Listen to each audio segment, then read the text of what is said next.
흐름이 끊어져서 그래. 자, 144쪽에 구역지정 아까 제가 써놨던 거 책으로 확인해 보시죠. 자, 먼저 지정권자를 보시면 원칙이 방가로 1번이에요. 특별시장, 광역시장, 도지사, 특별자치도지사 요거를 이하 시도지사를 한다. 시도지사 또는 대도시시장까지. 그러니까 시도지사나 대도시장이 계획적인 도시개발이 필요하다고 인정되는 때는 도시개발구역을 지정할 수 있다. 필요할 때 지정하는 것이니까요. 근데 지정권자는 시도지사, 대도시장이라는 거예요. 그런데 여기도 옆에 페이지 양가로 2번에 국장이 지정권을 행사하는 경우, 이 경우를 이쪽에서는 그래도 다른 것보다 잘 낸 파트예요. 이게 시험을 잘 냈던. 국장은 다음에 어느 하나 해당하는 경우에는 직접 지정할 수 있다. 국장이 지정권을 행사하는 경우 5가지가 있는데요. 1번 국가가 사업을 실시할 필요가 있답니다. 뻔하죠. 아니 국가가 사업을 실시할 필요가 있으니까 당연히 국장이 하지. 두 번째, 관계 중앙행정기관장이 요청할 때입니다. 요거를 시장의수구청장이 요청한다 이렇게 바꿔서 몇 번 틀리게 냈었다고 이게. 요걸 바꿔서 틀리게 내기를. 여러분 중앙행정기관장이면 각부 장관이고 이 사람이 요청을 한다. 무슨 일로 요청하는 거예요 그러면? 국가일로 요청하는 거 아닙니까? 국가일을 담당하는 게 중앙행정기관이니까. 만약에 시장의수구청장이 요청한다 그러면은 어느 일과 관련해서 요청할 것 같아요? 시, 군, 구 일과 관련해서 요청할 거 아닌가? 그런데 왜 국장에게 해요 그러면? 지방일과 관련해서 요청하기 때문에 누구에게 요청한다 그랬어요? 시도에게 요청할 수밖에 없지. 국장에게 왜 자기가 요청하냐고. 이렇게 틀리게 낸다니까? 너무 쉽잖아 그런데. 응? 그리고 시장의수구청장이 혹시 국가일 신경 쓸 수도 있지 않습니까? 그럼 대통령 되고 나서 신경 써야지. 자기가 뭐라고 왜 국가일을 신경 쓰는데 시장의수구청장이. 중앙행정기관장이 요청할 때 아닙니까? 요걸 바꿔서 냈던 세 번째. 0으로 정하는 공공기관 장 또는 정부 출입기관 장이 30만 제곱미터 이상으로서 국가기획과 밀접한 관련이 있는 도시개발구역 지정을 제한해요. 여러분 아까 제가 보시면 제한은 요청권자에게 주로 제한한다 그랬죠, 그죠? 여기에 대한 예외로서 국장에게 직접 제한하는 경우인데요. 수많은 사람이 아니고 이들 중에서도 아무나 안 되고 국장에게 요청하려면 공공기관 장이나 정부 출입기관 장 정도 되는 사람만, 좀 국가랑 관련된 사람만.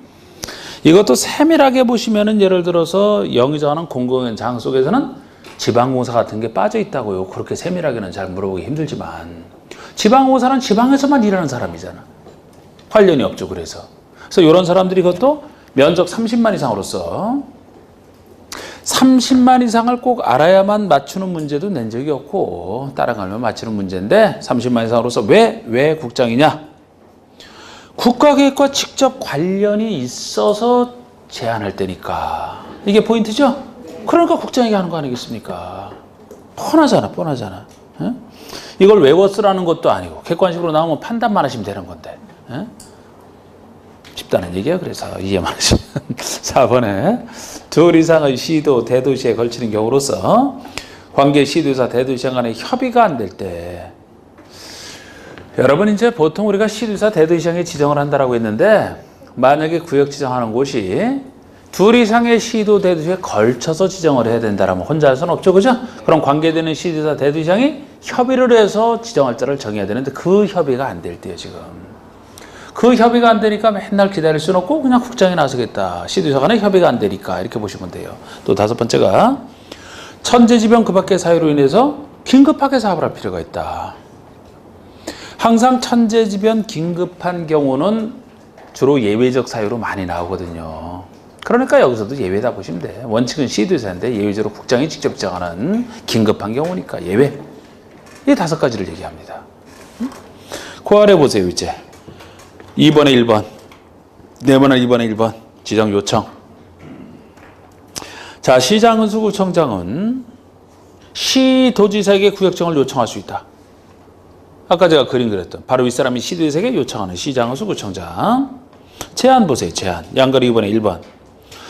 국가지자체 조합이 아닌 자로서 시행자가 될 수 있는 자. 이게 제한권자예요. 행정청은 안 돼. 국가지자체 안 돼. 조합은 없어서 안 된다 그랬잖아. 그래서 행정처나 조합을 제외한 시행자가 될 수 있는 자라고 제가 표현했던 것이죠. 이런 자는 넘겨보시면 누구에게 제한을 하느냐? 누구에게 제한을 하느냐? 자치도지사, 시장군수, 구청장에게 구역 지정권자가 아니고 주로 요청권자에 불과한 시장군수, 구청장에게 구역 지정을 제한할 수 있다. 제주도 자치도지사에게 직접 제한하면 그 사람이 직접 지정할 것이고 주로 이제 요청권자에게 제한할 수 있다. 그 정도입니다. 그리고 제가 방가로 3번에 동그라미 1번. 아니지. 이게 아니고 방가로 4번에 1번이죠. 방가로 4번에 제한시 동의 요건 1번. 요거를 제가 또 따로 썼던 거잖아. 일반 동의에 대한 예외로서. 조합을 제외한 민간 시행자에 해당하는 자가 조합을 제외한 민간 시행자에 해당하는 자. 그냥 민간 시행자 이렇게 보시면 돼요. 근데 왜 조합은 제외하느냐? 조합은 아까 제한을 아예 못하니까 그냥 빼놓은 것에 불과하고 민간 시행에 대한 차별로 보시면 돼요. 이렇게 민간 시행자가 동의를 얻어야 된다 그러면 항상 기본적인 건 숫자보다도 이 민간을 공공시행자로 집어넣어 놓고 틀리게 하는 게 일반적이에요. 공공은 이런 제한할 때 동의 요건 자체가 필요 없잖아. 민간이지. 민간 시행자는 구역 지정을 제한하고자 하는 경우에는 대상구역 면적의 3분의 2 이상에 해당하는 토지 소유자의 동의를 받아야 된다. 일반 동의에 대한 예외. 민간 시행자 제한할 때는 면적 3분의 2 이상 동의다라는 거. 됐습니다. 제가 쓴 것도. 근데 이렇게 이제 평상시 틀 속에서 이렇게 해놓고 보시면은 쫙 잡힌단 말이에요. 자, 그 다음에 뭐 148쪽에 구역의 지정 규모 이런 게 나오는데 이거 3, 4월에 제가 할 때 이제 그때 추가할 것에 속하고 넘겨보세요. 그러면 이제 150쪽에 도시개발구역이 지정됐을 때 그 효과가 나옵니다. 구역 지정의 효과인데 그 중에 양가로 1번 할 거예요. 자, 여기 한번 보시죠. 또 이 그림에다가 이제 자, 이렇게 도시개발구역이 지정이 되면 어떤 지역으로 결정 고시한 것으로 보는 이 의제 효과가 구역이 지정되자마자 생기는데, 자, 예를 들어 여기 농림지역인 곳에, 여기 전체가 농림지역이에요. 이곳에 도시개발구역을 이제 지정했다 칩시다. 농림지역인 곳에. 그럼 농림지역인 상태에서는 도시개발 할 수 있어요? 없어요? 없죠? 보존할 땅이라. 어떻게 개발을 합니까? 그러면 이곳에 도시개발구역이 지정되면은 도시개발을 하기 위해서는 원래대로라면 도시군 관리계획 결정으로 해서 지역을 변경시켜야 되잖아. 어느 지역으로 지역을 변경시켜야 개발이 돼요? 4개 지역 중에서는 어느 지역으로 변경을 해야 개발이 되나요? 도시지역으로. 그럼 도시지역으로 가야 개발이 되니까 이렇게 뻔한 거 관리계획 세울 필요 없다. 도시개발구역이 지정되는 순간에 농림지역은 저절로 도시지역으로 의제가 된다 이런 얘기예요. 그래야 개발이 되니까. 이렇게 보내야만 개발이 되니까. 그런데 이렇게만 의지해서는 안 돼. 일반적 개발이잖아요, 이거는. 근데 우리가 도시개발할 때 특수한 개발까지는 이것으로 보장을 못 하거든요. 근데 특수한 개발을 해야 되겠다면 어떤 개발을 할 수 없는 땅을 할 수 있게 만들어주는 장치가 필요하죠. 그것이 우리 배웠던 지구단위계획을 세워야지 특수개발까지 할 수 있지. 근데 지구단위계획을 세우기 위해서는 먼저 뭐가 있어야 돼요? 지구단위계획 구역이 지정돼야 되잖아. 그래야 거기에 대해서 지구단위계획을 세운다 그랬잖아. 우리가 앞에서 배울 때. 그러면은 도시지역에다가 뭐가 의제가 돼야 돼요? 지구단위계획 구역까지 의제가 돼야 된다고. 지구단위계획을 수립할 땅, 요게 지정이 의제가 돼야 지구단위계획을 이제 세워서 개발할 수 있게 만들지 않습니까? 요렇게 되어야 개발이 되기 때문에 어느 곳에 지정되든지 간에 도시개발구역이 지정되는 순간에 이 땅은 지역상으로는 도시지역으로, 그리고 지구단위계획을 수립하기 위해서 지구단위계획 구역으로 지정된 것으로 보겠다는 거예요. 그래야 개발이 되기 때문에. 여기까지 이해됐죠? 그런데 이렇게 의제가 안 되는 예외가 또 있어. 아이, 뭘 걱정을 해요? 다 왜 그런지 이해만 하면 되는데요. 뭐 한두 번 해보나 지금. 응? 여기까지 이해됐잖아 지금. 근데 이렇게 안 되는 경우가 있다고. 자, 우리 예를 들어 농림지역 비도시였는데 여기 일정 요건을 갖추면 뭐 예외적으로 지구단위계획 구역 지정 가능하죠? 뭐 농림지역이지만 개발진흥지구 막 이런 요건 갖추게 되면, 그러면 이 농림지역이지만 이미 지구단위계획 구역이 지정이 됐다라고 가정을 해봐요. 이미 비도시인데 지구단위구로 지정이 된 곳에 도시개발구역이 지정됐다 칩시다. 아까 요거일 때 그냥 이렇게 된다 그랬잖아. 이미 이렇게 지정돼 있어요. 그러면 이미 지구단위계획 구역이 지정돼 있으니까 지구단위에 세울 수 있으니까 이렇게 의지할 필요가 없겠네? 그죠? 이때 됐으니까 지구단위 있어서 바로 사업할 수 있잖아요. 굳이 이걸 도시로 보낼 필요도 없잖아요. 이미 이게 있으니까. 또 하나가 취락지구일 때. 취락지구.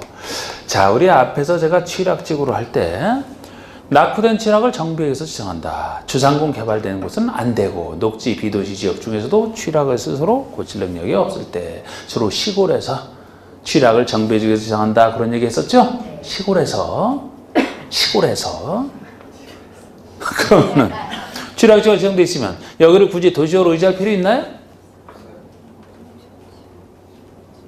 아니 시골을 그렇게 강조를 했는데 이미 도시에서는 할 필요가 없다니까요. 그 시골에서 지분 개량, 담장 개량하고 뭐 신장로 만들고 하는 게 취락지구에서 하는 사업이라고 했잖아요. 거기를 글쎄 그렇게 하는 데 있어서 도시 지역으로 그냥 의제를 해버릴까 거기를?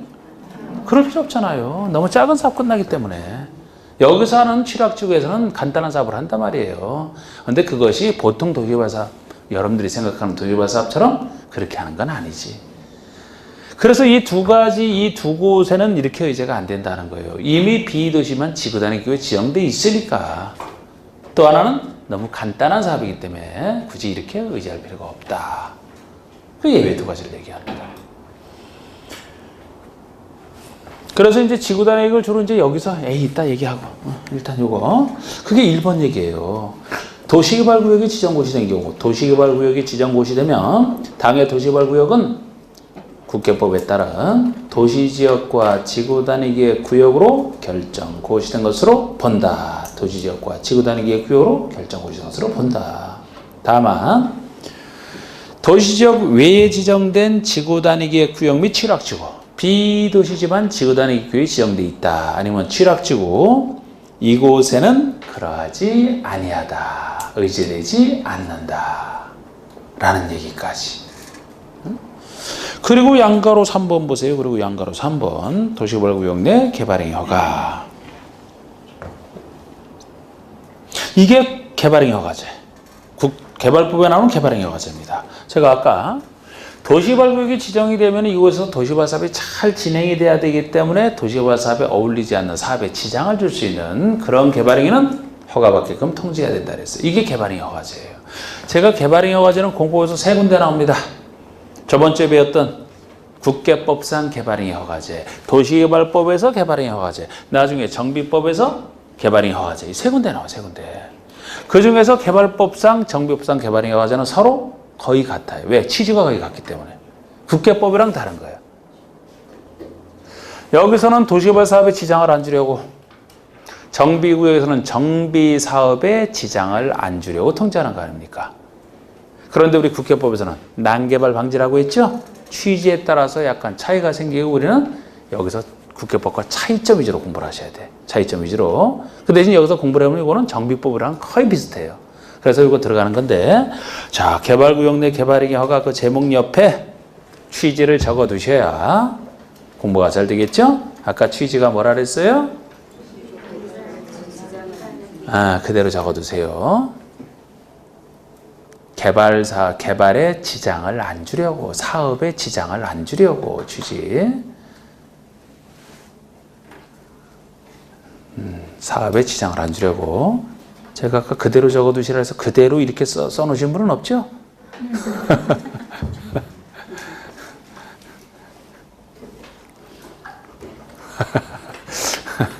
너무 썰렁한 얘기를.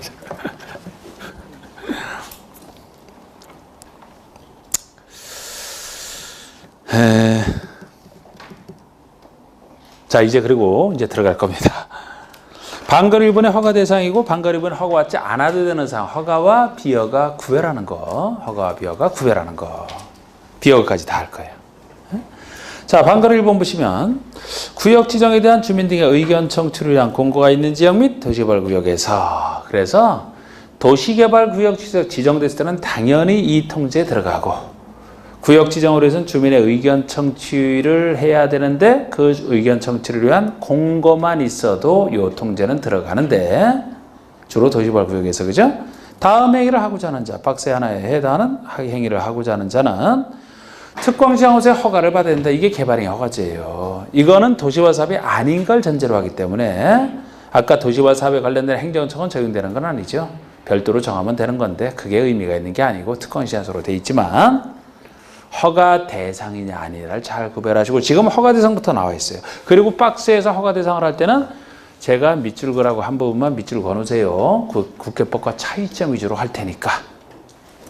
자, 먼저 기억번에 건축물의 건축 등에서는 건축법에 따른 건축물의 건축 이렇게 나와 있죠. 그 건축물에는 괄호 속에 가설 건축물을 포함한다. 가설 건축물을 포함 밑줄. 가설 건축물을 포함해 밑줄을 거두시고 대수선 용도 변경도 밑줄을 거두세요. 대수선 용도 변경을 지금 밑줄 그은 부분이 국회법과 차이점이에요. 국회법에서 개발행위 허가는 건축물의 건축 하나뿐이었거든. 다른 건 다 아니었거든요. 거기서. 자, 우리 국회법에서는 난개발 방지가 목적이기 때문에 새로 건축물을 막 건축하는 것들, 새로 들어서고 막 크게 늘어나는 이런 건축을 난개발로 봤어요. 그렇기 때문에 가설 건축물은 허가 대상이 아니었습니다. 왜 아니냐? 가설 건축물은 촌치기한이 정해져 있기 때문에 가만히 내버려둬도 조금만 기다리면 뭐 3년 넘기지 못하니까, 그죠? 촌치기한 지나면 없어져, 저절로. 가만히 기다리면 없어질 건데 왜 뭐 이걸 난개발로 보겠습니까? 피었다 금방 사그러질 건데 난개발로 안 봐. 그런데 여기는요, 가설 건축물도 허가 대상이에요. 예를 들어 가설 건축물이 여기 들어서 있습니다. 가설 건축물이 3개월 후면 철거야. 3개월 후면. 예를 들어 지금 3개월 후면 철거인데 지금 사업을 해야 되겠어요. 그러면 3개월 남은 거 보상을 해줘야 될까요? 안 해줘야 될까? 네, 3개월이니까 너무 짧아서 그래요. 자, 그럼 2년 남았어, 2년. 2년 남았다 쳐, 그러면. 자, 보상해 줄까요? 그냥 부셔버릴까? 해줘야 되잖아. 그 사람의 재산권인데. 그러면 보상비가 올라가는 것만큼 사업성은 악화되겠네요? 사업할 때 어느 정도 비용 예상해서 할 텐데 이 사업 비용이 올라가는 것 자체가 사업에 지장을 주는 거잖아. 취지에 따라 이렇게 달라지는 거예요, 이게. 그쪽에서는 난개발 아니에요. 그냥 어차피 없어질 거. 근데 여기서는 당장 있는 거 철거한다면 보상을 해줘야 되거든요. 가설 건축물도. 그럼 사업비가 올라가잖아. 대수선 용도 변경도 마찬가지죠. 자, 우리 건축물을 대수선한다는 얘기는 여기 건축물이 그대로 있어요. 모습은 바뀌지 않아요. 있는 상태에서 대수선 크게 고치는 거예요. 용도 변경을 하면 건축물이 있는 상태에서 용도 쓰임새만 바꾸는 게 용도 변경이잖아. 그럼 건축물은 그대로 있으니까 난개발로 안 보는 거지. 국회법에서는 허가 대상이 아니야. 그런데 여기서는 대수선이 되면 건물 가치가 올라가죠. 용도도 좋은 쪽으로 만약에 바뀌게 되면 가치가 올라갈 수 있겠네. 보상비가 늘어갈 거 아닙니까. 여기서는 허가를 받아요. 여기서는 사업을 주지. 여기서는 함부로 그렇게 막 고치는 것도 안 돼. 그래서 보상비가 올라가서. 취지를 잘 이해하셔야 된다고. 그러니까 사업에 지장을 주는 것들이면 다 허가 대상이다 보시면 돼요. 여기서는. 사업에 지장을 안 주는 것이라면 허가 대상 아니고. 그래서 제가 취지를 적어놓으라고 한 거예요. 그 아래 공작물 설치 똑같습니다. 디귿번의 형질 변경 똑같아요. 리을번의 터석 제치 똑같아. 예외까지 똑같아요. 다만 뭐 형질 변경을 목적으로 하는 것은 제외. 목적 행위에 대해서 허가받으니까 받을 필요 없다. 똑같이 나왔던 거예요. 자, 그러면 뭐가 또 차이가 있냐? 토지 분할, 이것도 밑줄. 토지 분할, 밑줄 차이점. 여러분, 국회법에서 우리 할 때는 토지 분할이면은 난개발 방지이기 때문에 잘 개쭉 계시는 거. 일정한 분할 제한 면적 미만으로, 너비 5m 이하로. 그거보다 좀 더 크게 분할하는 것은 난개발 아니라고 봤죠? 여기서는 그런 얘기 없잖아. 얼마 미만, 얼마 이하 그런 얘기 없잖아, 여기는. 그럼 모든 토지 분할이 허가 대상이라는 얘기잖아. 훨씬 넓잖아, 여기가. 그러니까 여기는 분할 제한면적 이상으로 크게 분할한다 그래도 요거는 허가를 받아야 돼요. 토지 분할 자체가 허가 대상이 된다는 거예요. 왜냐하면 아무리 크게 분할을 하더라도 소유자 수는 기존보다는 분할되는 것만큼 늘죠? 그게 사업성 악화라는 거예요, 그게. 아니, 소유자부터 어떻게 챙겨주고서 남는 것을 일반 분양해야 되는데 소유자 수가 늘어난다면 예상하지 못했던 비용 증가가 생기는 거예요. 만약에 소유자 수가 너무 많이 늘어나게 되면 사업 포기하는 경우도 많아. 해봤자 손해인데? 그래서 소유자 수가 자꾸 늘어나면 안 돼요. 그래서 지금 이거는 종합적인 어떤 사업에 지장을 주는 것들을 방지하는 대책이지만 이 중에서도 특히 직접 투기랑 관련해서 많이 쓰는 것이 건축물 건축과 토지 분할 두 가지라고 특히 많이 쓰는 게 더 투기랑 관련되어 있는 것이. 옛날에 건축을 건축한다면 단독주택을 부셔버리고 그냥 멀쩡한 단독주택을 부셔버리고 조그만 전용면적으로 해서 공동주택 연립이나 이런 거 잔뜩 지어서 분양하는. 봤죠?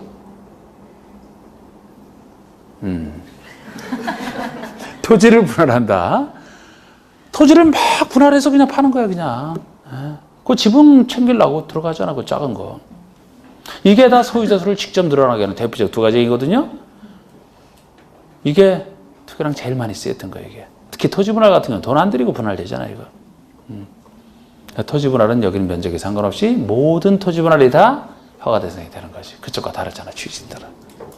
그리고 물건 쌓아놓는 게도 있는데요. 옮기기 쉽지 아니한 여기다 밑줄을 거두세요. 옮기기 쉽지 아니한 물건을 1월 이상 쌓아놓는 걸 얘기합니다.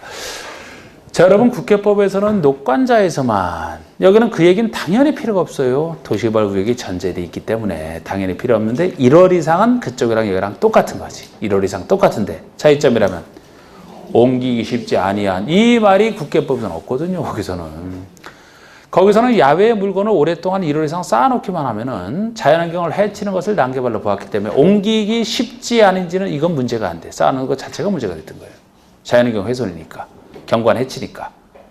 그런데 여기서는 사업에 지장을 주는 걸 따지기 때문에 옮기기 쉬운 물건 이렇게 하면은 사업에 지장을 안 준다고 보는 거예요.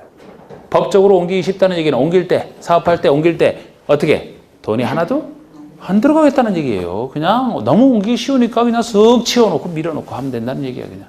근데 옮기기 쉽지 아니한 물건이라면 옮길 때 비용이 들어가잖아요. 그걸 전제로 해서 허가 대상이라고. 옮기기 쉽지 아니한 물건을 전제로 해서 그냥 물건을 뭐 쌓아놓는다 1월 이상을 열심히 해놨는데 옮기기 쉬운 그래버리면 허가 대상이 아니라고 그게. 잘 보시고 중목의 벌채식재. 중목, 대나무죽, 나무, 대나무와 나무, 중목을 벌채 베는 것과 식재 심는 것. 요거 통째로 잘 체크를 해두시고 요것이 가장 큰 차이점이에요. 국회법은 아예 요것은 허가 대상이 아니에요. 여기서는 통째로 허가 대상입니다. 가장 큰 차이인데 아니 여러분 나무를 심고 베는 게 무슨 난개발이야 그게? 직접 건축물을 짓거나 아니면 건축물 짓기 위한 간접적인 이런 것들 포함해서 이걸 난개발로 보는 거지. 나무 심고 베는 게 무슨 난개발이야? 그런 생각 안 드나요? 들어요? 개발일 것 같아, 난개발?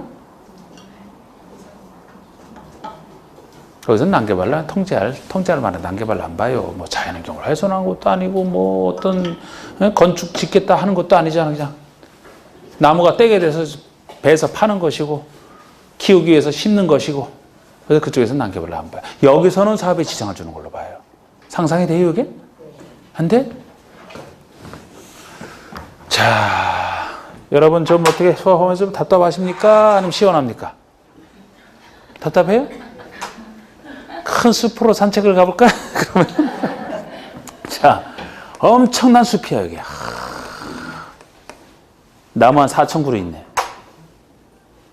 한 그루당 1,000그루씩 4,000그루. 이 몇 년 정도 숲이 나무가 자랐으면은 산책하기에 만족해요. 몇 년? 15년? 10년? 아니 왜 그렇게 다 이렇게 통이 작고 아니 나무 10에서 20년까지 키우면 그거 얼마나 큰다고 그거. 에? 아유 아무리 작게 잡아도 한 100년 200년은 숲을 생각하셔야지. 저는 이거 한 500년 정도 되는 숲으로 생각을 했는데 그래 울창하게 할 만하지. 이런 숲이 있다고 가정해봐. 훌륭해 아주. 응? 우리나라에 깊은 숲 많아요. 자, 여기다 도시개발한다. 그럼 도시개발 사업할 때 설계할 거 아닙니까? 어디를 어떻게 할지. 요거는 남겨두자. 워낙 훌륭한 숲이니까. 나무 없는 곳에 아파트 등 짓고 여기는 남겨두자. 요게 자연친화적 개발. 요새 유행하는. 이런 숲이 만약에 도시개발하는 곳에 중간에 있다라면은 이게 엄청난 프리미엄이죠. 남들은 차 타고 한참 와야 올 수 있는데 여기서는 그냥 아침마다 산책할 수 있고 얼마나 좋아 그냥. 그런데 요거를 설계를 그렇게 딱 해놨는데 이걸 통제를 안 해서 허가받지 않아도 된다 그래서 이 숲의 주인이 그냥 싹 팔아서 베버렸어. 베서 팔았어요. 그러면 도시개발 망하는 거죠. 프리미엄이 없어지니까. 요것 때문에 막 여기 오겠다는 사람 많았는데 싹 취소할 거 아닙니까? 반대로 나무 없는 곳이라 해서 여기다 건물 짓기로 딱 생각을 해놨는데 하루아침에 일어나 보니까 그냥 나무가 막 심어져 있어. 그것도 좋은 고급 수종으로. 키우려고 심어요? 왜 심어? 진짜 키우려고? 보상받으려고 싶잖아. 보상받으려고. 옛날에 이거 통제 안 할 때 뭐 하나 한다면 그냥 뭐 땅 가진 사람 남에다 빌려서라도 막 심고 그랬다고. 토지 분할도 막 해대고. 집 짓고. 그래서 이 규정이 나온 거예요, 나중에. 자꾸 법이 복잡하게 되는 게 이래서 그래, 이래서. 머리 써서 투기하는 사람들 때문에. 그 전에 이거 없을 때는 마음껏 했죠. 그래서 지금은 중목의 벌채식계도 사업에 지장을 주는 걸로 봐서 허가를 받아라 이렇게 하고 있거든요. 자, 그렇게 하나하나 이해하시면 되는데 이제 허가받지 않아도 되는 사항 또 봅시다. 다음에 하나에 해당하는 행위는 허가받지 않고 할 수 있다. 허가 없이 할 수 있다. 여기서 일부는 뭐 국계법에 나오는 얘기랑 비슷하고 여기 추가적으로 더 있는 것도 그대로 객관식이니까 해석만 하시면 돼. 나왔을 때 기억번에 재복구랑 응급조치. 응급조치인데 어디서는 허가 대상 아니지. 똑같잖아요. 또 그럼 니은번이 농림수산물의 생산에 직접 이용되는 것으로서 국토교통부를 영위정하는 간이공작물 설치. 아까 공작물 설치가 원칙이 허가인데 요거는 왜 허가 대상이 아니냐? 간단한 간이공작물이라. 근데 이 간이공작물도 지금 농림수산물 생산에 이용되는 간이공작물이에요. 예를 들어 농민들이 살기 위해서 생업에 필요한 간단한 공작물을 짓는데 이것이 도시개발 구역이라고 해서 사업에 지장을 주니까 하지 말아라. 이거 허가 받아라. 그럼 농민은 어떻게 살아라고? 생산에 직접 이용되는 간단한 간이공작물인데. 그래서 이것도 허가 대상이 아닌 것에 들어가는데요. 국토교통부령이 정한다. 국토교통부령은 규칙이라고 합니다. 우리 규칙까지는 그래서 잘 안 나오지만 그냥 이해하시라고 제가 예를 한번 들어놨는데 그쪽에서 정하기를, 규칙에서 정하기를 비닐하우스, 버섯 재배사, 고추 건조장, 탈곡장 등을 그냥 살짝 적어놨어요. 근데 사실 이것이 국계법이랑도 비슷한 얘기예요. 국계법에서 제가 경매행위는 경매하니까 허가 대상 아니다 하면서 넘어간 적 있죠? 그 경매행위 속에 이런 게 들어가 있어, 거기도. 생각해보세요. 먹고 살기 위해서 비닐하우스 하나 설치하는데 농사 짓기 위해서 이걸 무슨 뭐 허가를 받게. 고추 건조장. 음성같이 고추 농사 많이 짓는 데서 이런 거 집집마다 하나씩 다 있어야지. 언제 태양초 만들어, 언제? 에? 태양초. 그러니까 태양초가 비싸지, 그 손이 많이 가니까. 그냥 여기다 놓으면 금방 건조가 되는 거예요. 고추 건조 해야 되겠다는데 해야지. 자, 또 뭐야? 탈곡장? 탈곡 아시죠? 벼 타는 거. 허가받을 필요 없다는 거지. 간이공작물이라. 생업에 관련된 간이공작물이라. 경작하려 한 형질 변경 똑같은 얘기잖아요. 앞에서 나왔던 얘기랑. 자, 여기 나오는 얘기 중에 이제 특이한 얘기가 리을번 있어요. 도시개발구역 개발에 지장을 주지 않고 자연경관을 손상하지 않는 범위 안에서 토속 채취를 얘기합니다. 요거는 왜 허가 대상이 아니겠어요? 요 지문이 나오게 되면? 그렇지. 탁 나와 있잖아, 그냥. 개발에 지장을 주지 않고 그러잖아. 개발에 지장을 주지 않고. 개발에 아무 지장이 없는데 왜 이걸 통제합니까? 거기다 자연경관도 손상하지 않아요. 훌륭한 토속 재치네, 그냥. 마음껏 해도 아무 상관없어. 미음번에 도시개발구역의 남교득으로 결정된 대지 안에서 물건을 쌓아놓는다. 자, 요거는 어디 때문에 가벼운 것 같아요? 무슨 말 때문에 허가 대상이 아닐 것 같아요, 이거는? 남교득으로 결정된 대지? 그거 딱 이해하시면 돼, 그렇게. 지금 물건을 아무리 옮기기 쉽지 아니한 물건이더라도 원래는 허가를 받아야 되지만 어디에 쌓아놓을 때냐? 남교득으로 결정된 대지가 포인트죠. 남교득으로 결정된 대지라면 시행자가 사업을 할 때 손대요, 안 돼요? 손 안 될 땅이라니까 그냥 남겨놓는다니까. 다른 땅을 손대는 거 아니에요. 그럼 손댈 땅이 아니니까 아무리 물건을 많이 쌓아놔도 아무 지장이 없지. 옮길 필요가 없으니까. 관상용 중목의 임시식재. 요건 왜 간단해요? 임시식재니까. 임시인데? 임시로 잠깐 식재하는데 뭐 여기에 대해서 뭐 보상을 해줍니까? 아직 안 끝났어요. 괄호 속에. 경작제 임시식재는 제외한다. 요것도 물은 적 있어, 직접. 자, 우리 경작제에서 임시식재가 제외된다는 것은 관상용 종목의 경작지에서 심는다. 그럼 어떻게 된다는 거예요? 허가를 받아야 된다는 얘기잖아. 다시 여기서 다시 제외가 되니까 그럼 허가를 받아야 된다는 얘기예요. 자, 우리 경작지가 경작하는 땅이 경작지거든요. 농지야 농지. 그러면 나중에 농지법에서 농지 개념을 배우시면 농작물 경작지나 뭐 단식물 재배지 뭐 여러 가지가 들어갑니다. 거기 그 중에 하나인데 나중에 농지 개념을 거기서 배우시면 원래 나무 키우는 땅은 산지라고 하는 건데 관상용 중목 같은 거, 손 많이 가는 거, 조립용, 관상용 수목, 조경용 이런 거 그런 것들은 키울 때 손이 많이 가기 때문에 이거는 산지가 아니고 농지 개념이 들어가요. 농지 개념이 들어간다고. 그럼 여기처럼 관상용 중목을 심는 땅은 농지 개념에 들어간다 그랬어요. 그럼 아무리 임시식재라도 원래 경작지 그 용도로 쓰는 거잖아. 보상해 줄까요 말까요? 해줘야 돼. 그러면 원래 그 용도로 쓰는 것이라. 예를 들어 관상용 중목을 대 같은 지목이 대인 땅에 잠깐 심어놓는다. 그 용도로 쓰지 않기 때문에 보상해 줄 필요가 없어요. 근데 경작지에 심는다면 아무리 임시라도 작긴 작겠지만 그 용도로 쓰는 것이라 거기에 대한 보상은 해줘야 되기 때문에 경작지가 나왔다. 그러면 허가 대상이 되는 거예요. 다시 주의하시고. 됐습니다. 그럼 이것도 됐고 넘겨보시고. 그럼 구역도 끝났고 이제 시행자 파트 154쪽에. 자, 보통은 제가 12사람 중에서 지정한다라고 했습니다만 환지에서는 이제 또 다른 원칙이 존재한다라고 했던 거 1번 원칙적 시행자 지정을 보시죠. 도시발사업의 시행자는 다음의 자 중에서 구역을 지정하는 자, 지정권자가 지정한다. 역시 지정권자가 개발품이니까 시행자로 지정하는 주체가 되는데 다음의 자 12사람 중에서 지정을 합니다. 그런데 우리 12사람을 뭐 29회 문제도 살짝 이 중에 일부 나온 적도 있지만 평상시 원래 안 나와요. 그렇기 때문에 이거는 자세하게 볼 필요는 없고 이걸 통해서 나중에 쓰기 위해서 공공과 민간 구별해 두는 선에서 좀 간단하게 보십시오. 자, 물론 뭐 박스에 12사람을 제가 정해놨고 12사람이 11번까지인데 왜 12사람이냐 9-2가 있어서 그래요. 여러분들 책에서 없는 게 아니고 그리고 그 밑에 제가 공공과 민간 나누는 거 있죠? 큰 박스를 보시면서 작은 박스에 그 공공과 민간을 구별해 보자는 겁니다. 자, 먼저 큰 박스에서 1번 국가지자체 행정청이잖아. 행정청. 2번에 다음에 공공기관 그래서 각종 공사가 쭉 나와 있고요. 3번에 정부 출연기관이라고 해서 공사 자체는 아니지만 정부가 일정한 돈을 출자해서 출연한 그런 정부 출연기관이 있습니다.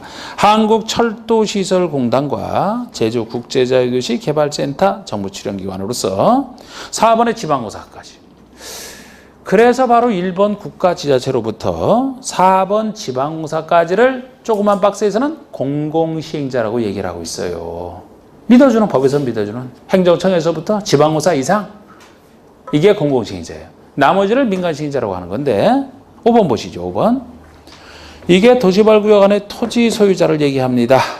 구역 안의 토지 소유자 시행자가 될 수 있어요. 민간인이잖아. 6번은 토지 소유자가 도시개발을 해서 설립한 조합. 이게 도시개발 조합이에요.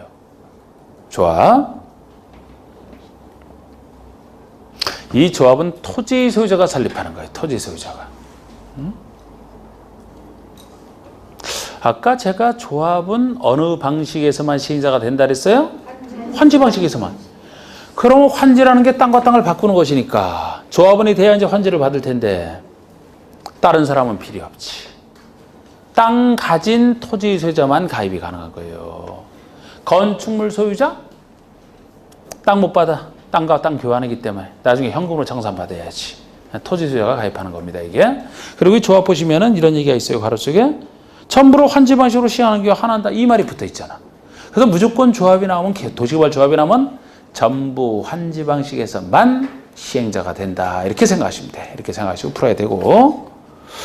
그 다음에 7번이 수도권의 과밀 억제 권역에서 수도권 외의 지역으로 이전하는 법인 중 일정한 법인. 이게 법인 민간인인데 우리 수도권의 과밀 억제 권역이요. 수도권 3대 권역제 중에서는 제일 인구가 모여 사는 곳이 몰려있는 곳이 과밀 억제 거예요. 너무 과밀되어 있으니까 과밀을 억제할 권역 제일 개발된 곳을 얘기합니다. 그럼 과밀 억제 권역에서 인구 과밀을 방지하기 위해서 억제하기 위해서 좀 지방으로 내려가라 그 얘기예요. 수도권 외의 지역으로 이전하는 걸 장려하기 위해서 지방으로 내려간다면 이 시행자가 될 수 있는 자격을 주겠다는 얘기죠. 법인. 그 다음에 8번이 주택법에 따라 등록한 자 중에서 일정 요건. 이걸 등록사업자라고 합니다. 등록사업자. 나중에 주택법에서는 등록한 사람이 등록사업자인데 민간이 못 믿어서 민간인들이 등록했을 때만 등록사업자라고 해요. 민간 출신입니다. 그리고 9번이 건설산업기본법에 따라 토목공사업이나 토목건축공사업의 면허를 받은 자. 건설업자라고 해요. 건설업자. 예를 들어 건설회사가 이제 이 건설산업기본법에 따라서 토목공사업의 면허를 받았다? 그럼 건설업자가 되는 거죠. 이제 민간 출신입니다. 9-2가 부동산 개발업법에 따른 부동산 개발업자로서 일정 요건에 해당하는 자, 부동산 개발업자. 여러분들도 이제 등록하면 돼요. 부동산 개발업자, 민간인입니다. 그 다음에 10번이 자기관리 부동산 투자회사 또는 위탁관리 부동산 투자회사를 얘기합니다. 그러니까 자기관리든 남의 재산을 위탁관리하든 부동산 투자회사라는 거예요. 민간인이잖아. 부동산 투자회사 될 수 있고요. 11번이 위에 해당하는 자, 조합을 제외하고 위에 해당하는 자가 도시개발 사업을 시행할 목적으로 출자에 참여해 설립한 법인. 요거를 출자법인 이렇게 얘기를 하는 건데 조합은 돈이 있어도 출자해서는 안 돼. 조합은 그냥 그 참여하는 사람들의 땅에 대해서 환지만 열심히 공정하게 만들어주면 됩니다. 조합은 출자 못하고 조합을 제외한 위에 해당하는 자 중에서 도시개발 사업하려고 별도로 만든 법인이에요. 이게 출자법인이라고 하는 건데 이것은 위의 자 중에서 공공과 민간에 해당하는 자로 구별하지 않습니까? 그들 중에서 누가 더 많이 출자했는지에 따라서 성격이 공공이 되기도 하고 민간 되기도 하는 게 이 11번이에요. 만약에 공공이 50%를 초과해 출자했다? 공공으로. 민간에 해당하는 자가 50% 이상 출자했다? 민간으로. 그래서 우리 공공시행자는 아까 한번 봤었잖아. 그죠? 민간시행자는 나머지 이렇게 해놓고 이 민간시행자 개념에서 나머지라고 해놓고 단출자법인만큼은 공공에 해당하는 자가 50%를 초과하여 출자한 경우는 민간에서 제외하겠다. 왜? 공공으로 봐야 되니까.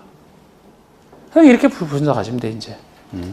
국가에서 또 지방의사까지가 공공, 그렇지 않은 나머지가 민간인데 출자법인이면 공공이 50%를 초과해 출자했다? 공공으로 보겠다. 이렇게 구별해 두시고 이제 나중에 수용사항에서 많이 써야죠. 자, 이게 지금 원칙적 시행자 지정을 하셨는데 그 다음에 나오는 게 환지 방식이 예외적 시행자. 환지 방식에서는 별도로 1번에 대한 예외로 규정해 놨는데 별다른 원칙이 존재하고 예외가 다시 존재합니다. 1번, 2번에 1번 보시면 도시개발구역의 전부를 환지 방식으로 시행하는 경우에는 토지 소유자 또는 조합을 시행자로 지정한다. 토지 소유자나 조합을 시행자로 지정한다. 환지 방식에서는 한다. 원칙이잖아요, 이게. 당사자 시켜주라는 겁니다. 12사람이 아니고 환지 방식에서는. 그런데 아무리 환지 방식이라 하더라도 이 사람들이 나는 싫다 하는데 이 사람을 강제로 해서는 안 돼. 그래서 원칙적으로 지정해야 되지만 예외가 다시 존재합니다. 그 아래 예외. 지정권자는 도시개발 사업을 환지 방식으로 시행한다 하더라도 다음에 하나에 해당하는 사유가 있으면 박스에 하나에 해당하는 사유가 있으면 토지 소유자나 조합이 아니라 지자체나 토지주택공사, 지방공사, 신탁업자 등 어쩌고저쩌고자 이하 지자체 등이라 한다. 그래서 환지 방식이지만 지방자치단체 등을 예외적으로 시행자로 지정할 수 있는 사유가 박스에 3가지 경우가 있을 때만이고 박스 1번 보시면 원래 지정받을 토지나 조합이 자 개발계획 고시일로부터 1년이에요.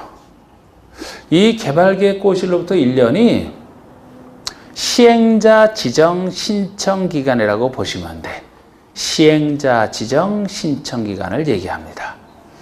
그러니까 이 사람들이 진짜 시행자로 지정될 마음이 있는지 없는지를 확인해 봐야 되기 때문에 이렇게 기간을 주는 것이고 만약에 마음이 있으면 신청하면 지정을 해줍니다. 그런데 이 개발교수도 1년이라는 시간 동안에 그 아래 줄 이내에 시행자 지정을 신청을 안 한대. 또는 신청한 내용이 위법 부당하다고 인정한대. 이때는 그 사람 못 시키겠다는 얘기예요. 토지소유자나 조합이 신청 자체를 안 해. 해주면 지정을 해줄 텐데. 그럼 지정할 수가 없잖아. 아니면 신청을 했는데 멍청하게 신청을 했어요. 신청된 내용이 적법해야 받아들이잖아요. 위법 또는 부당하다고 판단되는 거야. 잘못 신청한 거지. 그러면 그 사람 지정 못하니까 지자체 등을 지정할 수 있다. 자연스럽게. 2번이 지자체장이 집행하는 공공설에 대한 사업과 병행하여 시행할 필요가 있다고 인정한대. 자, 여러분, 이 도시개발구역 바로 옆에서 공공시설에 대한 사업을 지자체장이 현재 하고 있다고 가정을 해봐요. 그 옆에서 공공사업 하고 있어, 지자체가. 그러면은 여기서는 이제 환지 방식이지만 그 지자체를 그대로 지정을 해주면 이미 투입된 인력과 장비를 통해서 훨씬 간단하게 할 수 있겠네? 효율적 사업 시행을 해서 이때는 토지소나 조합 눈치 보지 않고 그냥 지자체를 지정해도 상관없다는 거. 이때는 사업의 효율적 시행을 위해서 이미 그쪽에서 하고 있는 지자체를. 응? 세 번째, 이게 또 이제 일반 동의에 대한 예의 중에 하나입니다. 도시개발구간의 국공유지를 제외한 토지 면적 2분의 1 이상에 해당하는 소유자 및 소유자 총수 2분의 1, 면적 2분의 1, 총수 2분의 1, 반반 정도가 지자체 등의 시행에 동의한대요. 자, 이따가 보시면은 지금 우리가 여기서 하는 것들은 출제 빈도상으로는 당연히 조합보다 못합니다. 조합은 거의 매회 출제가 되고 지금 한 부분은 이제 한 3년에 한 번 출제 이런 구조라 조합이 훨씬 중요한데 이따가 보시면 조합 만들 때 보시면 조합 설립 동의 요건이 있어요. 조합을 만들 때는 일정한 동의를 얻어야 설립인가 신청이 가능해지거든요. 좀 이따 나옵니다. 그것이 이거예요. 일반 동의. 그래서 이 숫자를 제일 많이 물어봤던 거죠. 여기서는. 이게 조합 설립인가 동의라고 일반 동의. 면적 3분의 2 이상에 대한 소유자 동의와 총수 2분의 1. 그러면 환지 방식에서는 지금 환지 방식을 전제로 해서 얘기하는 건데 환지 방식은 사실 조합 만들어서 하는 것이 가장 이상적이에요. 그곳의 토지 소유자 몇 명 안 돼서 그 사람들이 한꺼번에 모여서 같이 한다?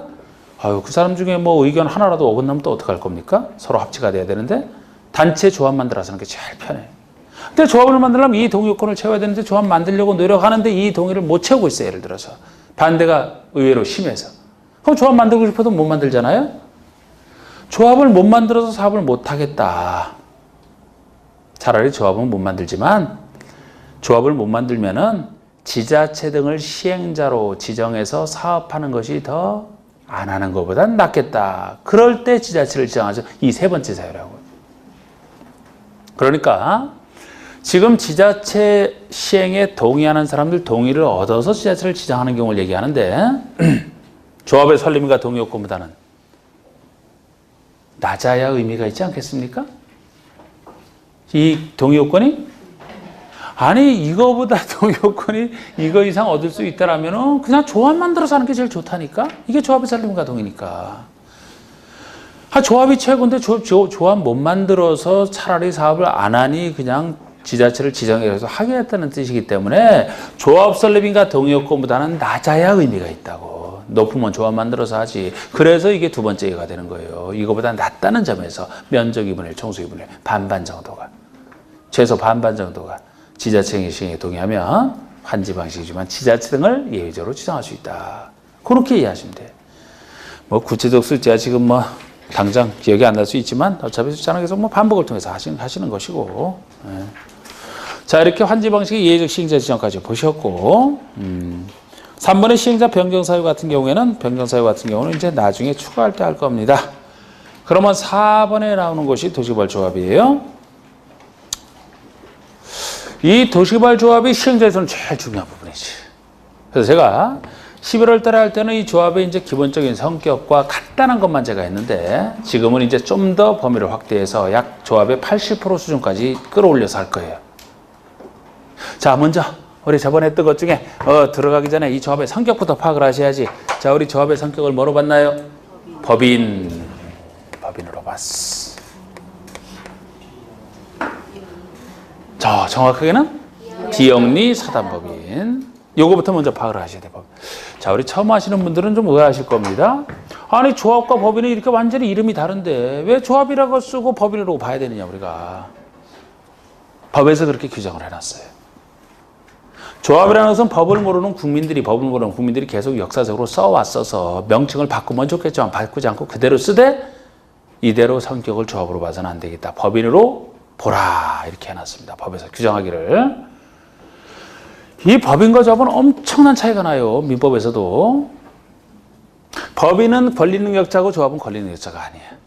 여러분들이 민법에서 배우실 때 권리능력자부터 처음에 배우시는데 권리능력자는 자연인, 법인 둘만 얘기하잖아요.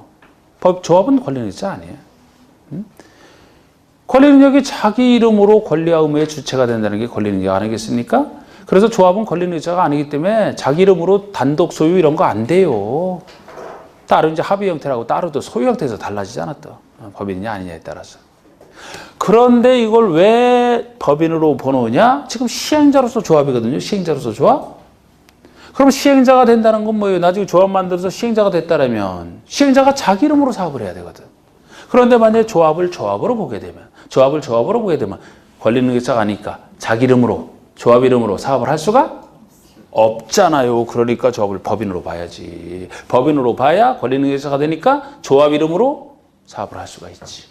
그래서 우리 공법에 나오는 조합이 세 군데 조합이 나오는데 개발조합, 정비조합, 주택조합. 정비조합은 여기랑 비슷해요. 항상 이거는 똑같은 도중계획 사업이잖아. 그래서 나중에 정비조합도 똑같이 성격 법인으로 봅니다. 그런데 나중에 주택조합은 법인으로 안 봐. 나중에 거기서 왜 그런지 이유를 말씀드릴 텐데 개발조합이나 정비조합은 시행자 자기 이름으로 사업을 해야 되기 때문에 법인으로 보는 겁니다. 그리고 이 법인이 정확하게는 비영리 사단법인이라는 것이. 영리, 비영리. 영리를 목적으로 하지 않아요. 영리를 목적으로 한다면 아주 더 값을 지불할 만한 좋은 땅이 있다면 조합원에게 주지 말고 일반에게 분양해서 그 돈 많이 더 줄 사람에게 분양하고서 그거 챙기는 게 더 나아. 그런 게 아니에요. 그냥 조합은 묵묵히. 조합으로 참여할 사람의 토지에 대해서 새로운 땅을 환지로 해서 공정하게 주기만 하면 돼. 비영리입니다. 그리고 사단이에요. 사단. 재단이 아니고 장학재단처럼 돈으로 구성되는 재단이 아니라니까 조합원들로 구성되는 사단이죠. 일단 요 얘기를 해드렸는데 이제 10분 쉬고 또 하면 되겠네. 그죠?